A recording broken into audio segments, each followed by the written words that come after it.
Learning class में आप सभी विद्यार्थियों का स्वागत है। बच्चों, आज हम चैप्टर 17 में 17.2 एक्सरसाइज हल करेंगे। अर्थात 17.2 एक्सरसाइज हल करने से पूर्व हम यह समझेंगे कि वृत्त की जीवा और उसके चाप में क्या संबंध है।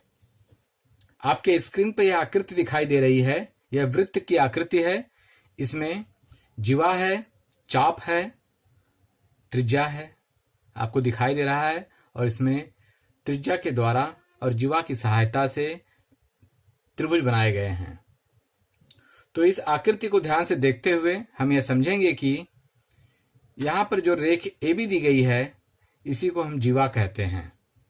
अर्थात वृत्त के परिधि के दो बिंदुओं को मिलाने वाली जो रेखा होती है, उसे ही हम जीवा कहते हैं। और यहां पर AB यह जीवा है और चाप AXB आप ध्यान से देखेंगे, यहां पर AXB है, यह वृत्त के परिधि पर है, इसीलिए इसे हम चाप कहते हैं। AXB यह इस वृत्त का लघु चाप है, क्योंकि इसका माप 180 अंश से कम है। और AYB चाप AYB यह इस वृत्त का दीर्घ चाप है, क्योंकि इसका माप 180 अंश से ज्यादा है। बच्चों, इसके पिछले वीडियो में हमने इसके बारे में बताया था। तो जिस चाप का माप 180 अंश से कम होता है वह लघु चाप कहलाता है, और जिस चाप का माप 180 अंश से अधिक होता है वह दीर्घ चाप कहलाता है। बच्चों, इन दोनों चापों को जीवा AB के संगत चाप कहते हैं, क्योंकि ये दोनों चाप जीवा AB से जुड़ा हुआ है। इसके विपरीत जीवा AB चाप AXB और चाप AYB की संगत जीवा है। अर्थात यहां पर देख रहे हैं, ये जीवा AB है, ये चाप AXB और चाप AYB दोनों को मिला रही है, इसीलिए यह संगत जीवा कहलाएगी इन दोनों चापों की। इस आधार पे बच्चों, हम आपके पाठ्यपुस्तक में जो बताया गया है उसे हम समझेंगे। इस आकृति को आप ध्यानपूर्वक देखेंगे। यह आकृति वृत्त की आकृति है, जिसका केंद्र O है। तो O केंद्र वाले वृत्त में मापकोण AOB और मापकोण COD ये एक दूसरे के समान है, अर्थात ये एक दूसरे के सर्वांगसम है। इसीलिए बच्चों, माप चाप AXB और यहां माप चाप CYD यह भी एक दूसरे के बराबर होंगे, सर्वांगसम होंगे। क्योंकि हमने इसके पहले पढ़ा है, यदि एक ही वृत्त के दो चापों के माप समान हो तो वे दोनों चाप सर्वांगसम होते हैं। इसलिए चाप AXB और चाप CYD ये एक दूसरे के सर्वांगसम होंगे। बच्चों, इस आधार पर हमें 17.2 प्रश्न संग्रह हल करना है। बच्चों, 17.2 प्रश्न संग्रह में पहला प्रश्न लिखा है, C केंद्र वाले वृत्त के व्यास रेख PQ तथा रेख RS समकोण पर प्रतिच्छेदित करते हैं। तो बताना है कि क्या चाप PS और चाप SQ सर्वांगसम हैं, और दूसरा चाप PS के सर्वांगसम अन्य चापों के नाम लिखना है। इस प्रकार इस प्रश्न में एक साथ दो प्रश्न पूछे गए हैं। तो आप आकृति को ध्यानपूर्वक देखेंगे, जिसमें आपको दिखाई देगा कि यहां पर दो व्यास हैं, PQ और RS, और ये दोनों एक दूसरे को लंबवत प्रतिच्छेदित करते हैं, जिसके द्वारा चार कोण जो बनते हैं वह समकोण 90 अंश के बनते हैं। तो इस आधार पर बच्चों, इस प्रश्न का उत्तर हमें लिखना है। हमने यहां पर जो प्रश्न में दी गई आकृति बना ली है, और जो आकृति में दिया गया है हम यहां पर उसे लिख लेते हैं। तो यहां पर लिखेंगे, दी गई आकृति अनुसार क्या दिया गया है, C केंद्र वाले वृत्त का व्यास, यहां पर लिख लेंगे जो प्रश्न में दिया गया है कि C केंद्र वाले वृत्त का व्यास, क्या व्यास है, PQ तथा व्यास RS यह एक दूसरे को समकोण पर प्रतिच्छेदित करते हैं। बच्चों जो प्रश्न में दिया गया है उसे हम यहां पर लिख लेंगे, अर्थात इसका मतलब क्या हुआ, व्यास पी क्यू लंब व्यास आर एस। यह पी क्यू है, यह आर एस पर लंब है। इसलिए आप यहां पर देखेंगे कि ये दोनों 90 एक दूसरे को प्रतिच्छेदित करते हैं, तो इनके द्वारा जो कोण बनता है वह सभी कोण 90-90 अंश के बन रहे हैं। तो यहां पर लिखेंगे, इसलिए माप कोण PCS बराबर माप कोण SCQ बराबर माप कोण QCR या RCQ भी बोल सकते हो, RCQ बराबर माप कोण PCR। ये सभी के माप 90-90 अंश के हैं, इसीलिए बराबर 90 अंश यहां पर लिख देंगे हम बच्चों। अब यह देखेंगे कि इनके माप 90-90 अंश के हैं, तो इन केंद्रीय कोणों के द्वारा जो चाप निर्मित हुए हैं, यह इस कोण के द्वारा यह चाप निर्मित हुआ है, इस कोण के द्वारा यह चाप निर्मित हुआ है, उसी प्रकार इस कोण का यह चाप है और इस कोण का यह चाप निर्मित हुआ है। तो हमने इसके पहले पढ़ा है बच्चों कि वृत्त के केंद्रीय कोण से बनने वाले चाप का माप इस केंद्रीय कोण के माप के बराबर होता है। इसलिए जो इसका अगर 90 अंश है इस कोण का माप, तो इससे बनने वाला यह जो चाप है यह भी 90 अंश का होगा। इसीलिए हमने यहां पर माप कोण लिख लिया 90 अंश है। अब हम यहां पर लिखेंगे उससे बनने वाला चाप भी 90 अंश का होगा। तो यहां पर लिखेंगे, इसलिए माप कोण PCS बराबर माप चाप PCS द्वारा बनने वाला माप चाप PS होगा, PS बराबर 90 अंश। उसी प्रकार माप कोण SCQ बराबर माप चाप, इसके द्वारा कौन सा चाप बन रहा है, SQ या QS जो भी लिख सकें, बराबर 90 अंश। तो आप देखेंगे बच्चों, ये दो कोणों द्वारा निर्मित यह चाप है और दोनों का माप 90-90 अंश है। यह किस नियमानुसार, अभी मैंने पढ़ के बताया कि वृत्त के केंद्रीय कोण से बनने वाले चाप का माप वृत्त के केंद्रीय कोण के माप के बराबर होता है। अभी हमने इसको बताया। इसलिए अब हम क्या करेंगे बच्चों, ये चाप जो 90-90 अंश के हैं यहां पर हम उसे लिख लेंगे, माप चाप PS बराबर माप चाप QS।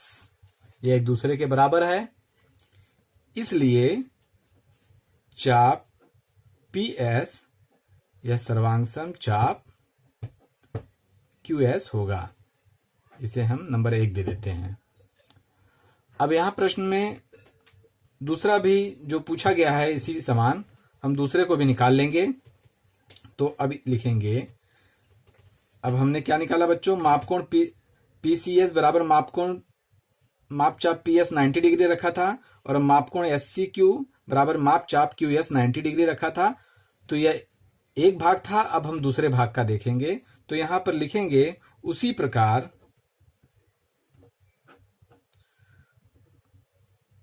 माप कोण RCQ बराबर माप चाप, कौन सा चाप बन रहा है, RQ तथा माप कोण PCR बराबर माप चाप, कौन सा चाप बन रहा है, PR दोनों 90-90 अंश के होंगे। इसलिए माप चाप RQ बराबर माप चाप पी आर होगा।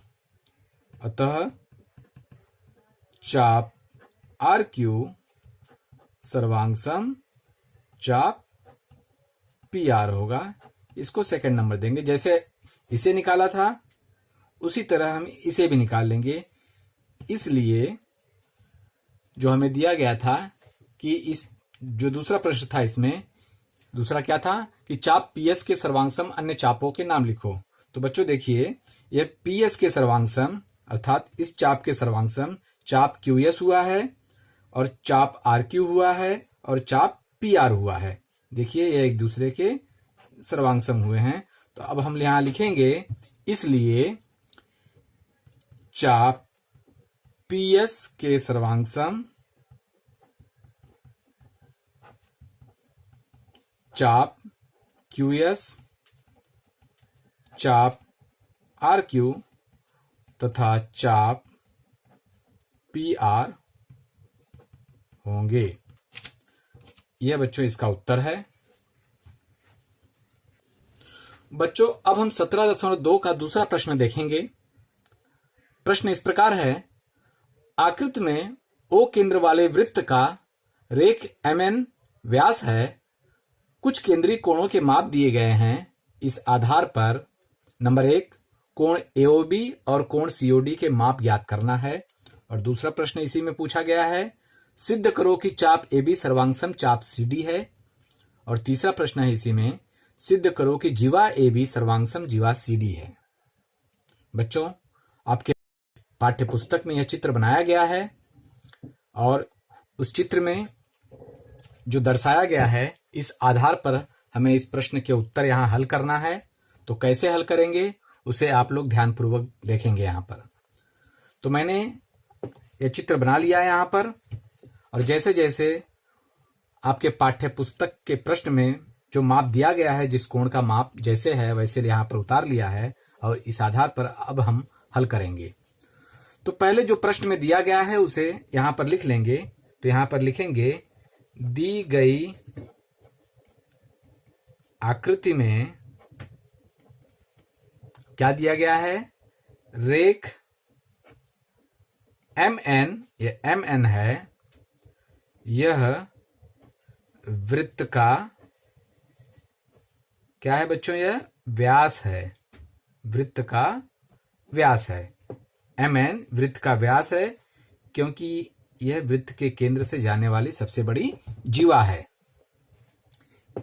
इसलिए अब आप इसे दो पार्ट में बांट लेते हैं। एक वृत्त का दायां साइड का भाग, अर्धभाग, और वृत्त का अर्धभाग जो वृत्त के बाएं साइड में है।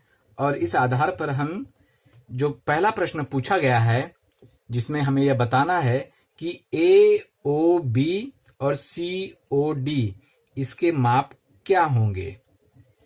तो पहले हम वृत्त के दाएं साइड वाले हिस्से को हल करते हैं। बाएं साइड का हिस्सा ले लेते हैं तो हमें AOB का माप ज्ञात हो जाएगा। तो बच्चों हम यहां पर देखेंगे कि यहां पर कोण MOA और कोण AON, इन दोनों के बीच में रैखिक युगल कोण का संबंध आता है। तो इस आधार पर हम कोण AOB ज्ञात कर लेंगे। तो हम इसे इस प्रकार लिखेंगे, क्या लिखेंगे, कोण AOM प्लस कोण AON बराबर 180 अंश। किस नियम से, रैखिक युगल कोण के मापों का योगफल 180 अंश होता है। इस नियम से बच्चों हम यहां पर इसे लिख लिए हैं। अब लिखेंगे कोण AOM प्लस कोण AON। बच्चों देखिए AON में दो कोण समाविष्ट हैं, तो हम दोनों को अलग अलग लिख लेते हैं ताकि मान रखना आसान हो जाएगा। तो इसकी जगह पे लिखेंगे कोण AOB प्लस कोण BON बराबर ये 180 अंश। अब मान रख देंगे। कोण AOM यहां पर 100 डिग्री दिया है, यहां पर 100 लिख देंगे। और कोण AOB हमें ज्ञात करना है, तो इसे लिखेंगे कोण AOB। और कोण BON यहां पर 35 अंश दिया है, तो यहां पर हम 35 अंश लिख देंगे। और यहां पर 180 अंश जो दिया गया है उसे उतार लेंगे। अब बच्चों हम जोड़ देंगे यहां पर, तो देखेंगे 100 और 35, 135 अंश हो गया जोड़ने पे, प्लस यह कोण AOB ज्यों का त्यों उतार लेंगे और यह 180 अंश ज्यों का त्यों उतार लेंगे। अब पक्षांतरण कर देंगे तो हमें कोण AOB का माप ज्ञात हो जाएगा। 180 में से 135 डिग्री घटा देंगे तो हमें कोण AOB बराबर 180 में से 135 घटाते हैं तो देख लीजिए 10 में से 5 गया 5 और 7 में से 3 गया 4, 45 अंश बच्चों प्राप्त होता है हमें कोण AOB का माप। AOB बराबर हमें 45 अंश प्राप्त हो गया है। उसी प्रकार हम दूसरे पक्ष का भी ज्ञात कर लेंगे, दूसरे भाग का, अर्धभाग का। उसी प्रकार अब हम यहां पर देखेंगे कोण MOD और कोण DON आपस में रैखिक युगल कोण का संबंध है। तो जैसा इसे हल किए थे उसी प्रकार हम यहां भी लिखेंगे कि कोण MOD प्लस कोण DON बराबर 180 अंश। किस नियमानुसार? नियम यही है, रैखिक युगल कोण के माप। इतना लिख देंगे तो भी समझ में आ जाएगा कि उसके कोण के माप 180 अंश होते हैं। इसलिए कोण MOD ज्यों का त्यों और DON में दो कोण समाविष्ट हैं, कोण NOC और कोण COD, तो इसे अलग अलग लिख लेंगे। कोण NOC प्लस कोण COD बराबर 180 अंश।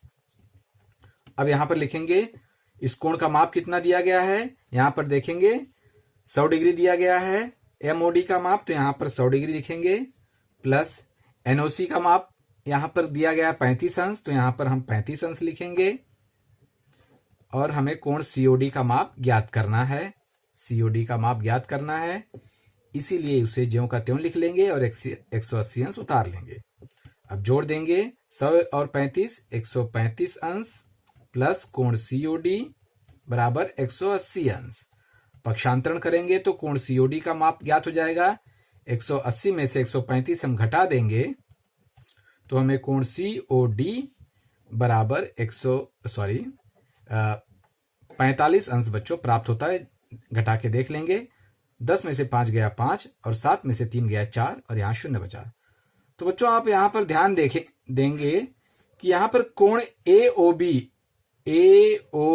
का माप हमें 45 अंश प्राप्त हुआ है और यहां पर कोण COD का माप भी 45 अंश प्राप्त हुआ है, अर्थात यह कोण इस कोण के बराबर है, अर्थात यह कोण एक दूसरे के सर्वांगसम है। तो बच्चों इसमें जो पहला प्रश्न था इसका उत्तर हमने तो यहां प्राप्त कर लिया है। इसी में दूसरा प्रश्न जो दिया गया है कि सिद्ध करो कि चाप AB सर्वांगसम चाप CD है, तो इसे भी हम ज्ञात कर लेंगे। उसके पूर्व जो यहां पर हमें जो दोनों प्राप्त हुआ है 45 अंश को, तो इसे हम आंसर के रूप में यहां इस प्रकार लिखेंगे कि कोण AOB बराबर, इसको माप कोण कर लेते हैं, माप कोण AOB बराबर माप कोण COD। ये देखिए AOB और COD कितना हमें प्राप्त हो गया है 45 अंश, तो इसे एक साथ यहां पर उतार देंगे। अब हम दूसरा प्रश्न जो यहां पर दिया गया है इसी प्रश्न में उसे देखेंगे। तो बच्चों यहां दूसरा प्रश्न जो दिया गया है वह यह है,